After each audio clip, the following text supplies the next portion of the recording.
Good evening, everybody. How's everybody doing today? How's everybody doing? It's been a while. It's been a while. Hope everybody's been doing good, doing great. I've just been so busy with work and building these cars. So I figured I'd get on here, come by the shop tonight, and do a little quick recap of what's been going on with us. So first of all, again, I hope everybody's doing good and hope everybody's bills are going is according to plan. So, but just wanted to basically, just recap of the events and stuff we've had going on. We went to a Fast and Flashy event last month, and I think it was August the 26th. We went and had a good time. Took Donatello down there, and we had a blast. I had an absolute blast. Of course, I was an underdog there. Like nobody expected Donatello to perform like he did. So I always kind of try to keep quiet. Like when people start running off at the mouth, I don't say anything. I let the car do the talking. You know what I mean? So, but it was a fun event. We had fun. Me and my buddy Ace, we raced again. Well, me and him raced this time. Last time he raced Jasmine at the I think it was Spring Fest. I want to say Dunk Masters event was Spring Fest. I think in Maryland. I think that's what it was. Don't quote me on it. I think it was Spring Fest. But if I'm wrong, just correct me. But I think it was Spring Fest, and him and Jasmine locked up first, and then, he got by her because Jasmine wasn't used to a pro tree, so she couldn't bring the boost in fast enough, to bring the boost in fast enough to bring the converter up, so she could leave a little bit harder than what she did. But he ended up getting by her, so no big deal. So he called me out in the staging lanes when we were in Fast and Flashy down in South Carolina. And me and him locked up. We raced, had a good time, and I came out on top. So the crowd was, of course, like shell shocked. I posted a video already on my YouTube channel, and the crowd goes absolute berserk.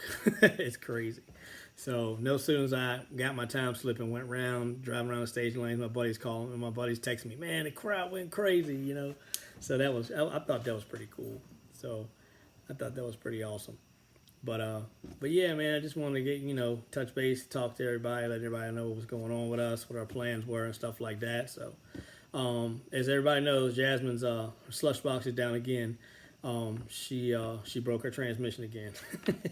She loves breaking her transmissions for some reason and loves watching me fix them. So, but no, we had a little problem with the forward gear, coast clutch, and low reverse clutch drum.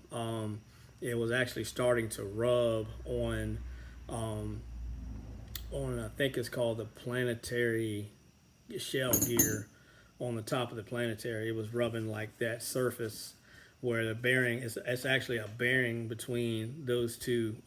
It's actually a bearing between the face of that clutch hub and that actual planetary shell gear, and it was actually the drum was overextending and it was rubbing on that.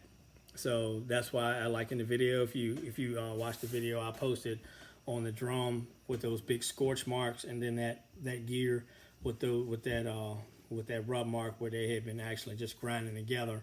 At first I thought that it was sandwiching the gear, but then I found out when I actually did an air pressure test on it, it was actually overextending the hub and actually bowing the circlip.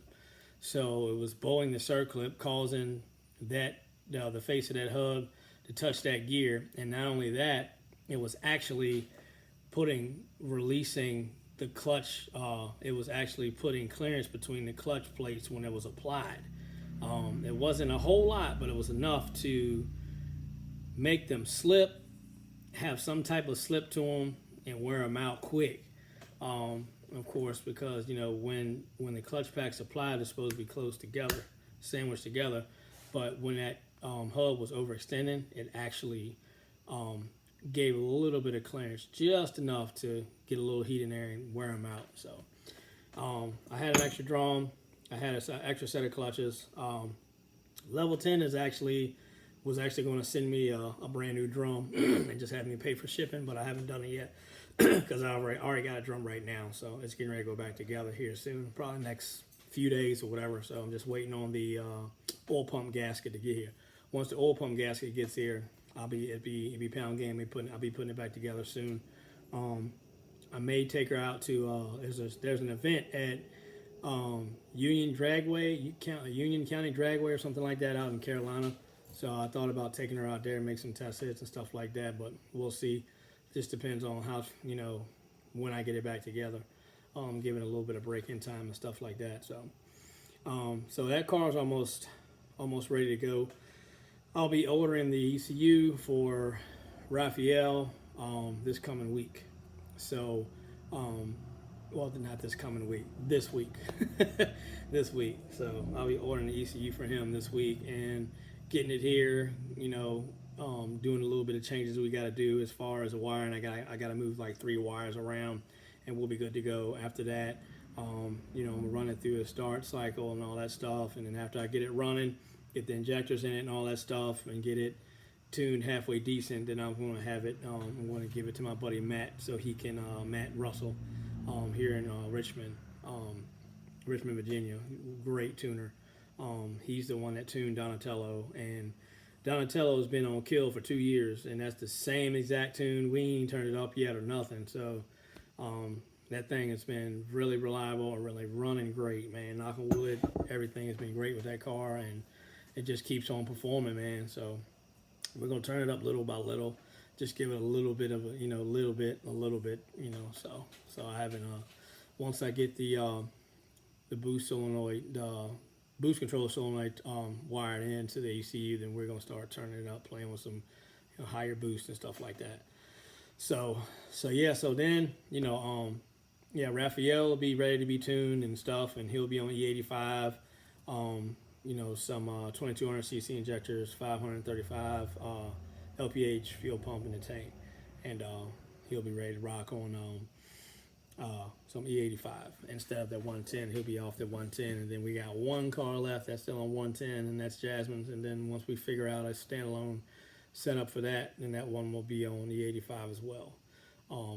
But just wanted to get on here and update everybody on what's going on, and